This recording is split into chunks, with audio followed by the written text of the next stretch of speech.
OG Diaz.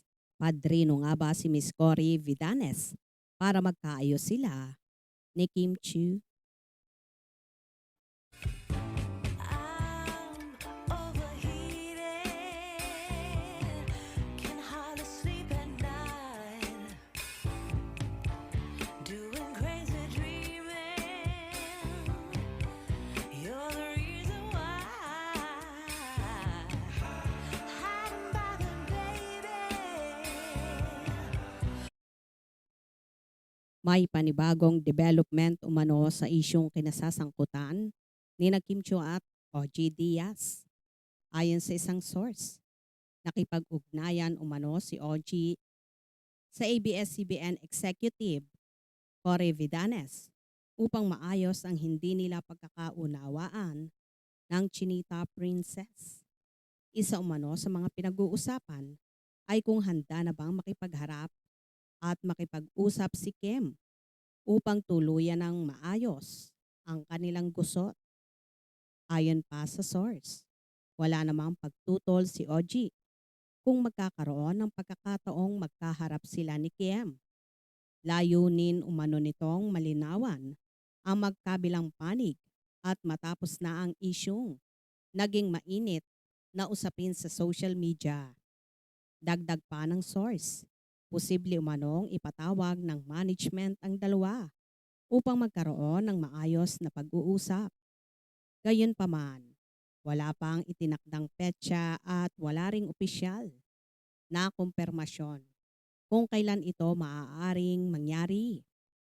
Anyway, umaasa naman ang kanilang mga taga-suporta na tuluyan ng maayos ang gusot sa pagitan ng dalawa sa pamamagitan ng personal na pag-uusap. Sa pakikipag-chat ng Abante tonight kay OG Diaz, say niya, I said on our vlog that nagkukwentuhan kami ni Tita Cory about it and I told her willing naman ako makipag-usap. Yan ay kung gusto ni Kim. Pero kung ayaw niya, wala naman ding problema. As I always say, maliit lang ang mundo. Magkikita at magkikita pa rin kami. Pero kung happy siya na di ako pansinin forever, ang importante happy siya. Samantala, hati ang opinyon ng mga netizen tungkol sa issue. Naku, wag na siyang makipagbati dyan. Ginagamit lang niya si Kim para maging trending din sila. May isa namang naniniwalang sapat na ang simpleng paghingi ng paumanhin.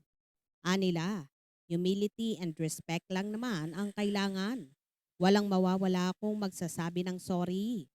May ilan ding nagtanggol kay Kim at nagsabing hindi naman umano masama ang kanyang intensyon. Para sa kanila, pinalaki lamang ang issue at nakadagdag pa ito sa muling pag-usbong ng pangalan ni Riza May sa social media. Sa kabilang banda, may mga netizen ding nagsabing mas maganda sanang agad na humingi ng paumanhin si Kim upang tuluyan ng matapos ang kontrobersiya. Habang wala pang opisyal na pahayag mula sa magkabilang kampo, patuloy namang inaabangan ng publiko kung magkakaroon nga ba ng pagkakataon na magharap sina Kim Chiu at OG Diaz at tuluyan ng isara ang umano'y gap nila.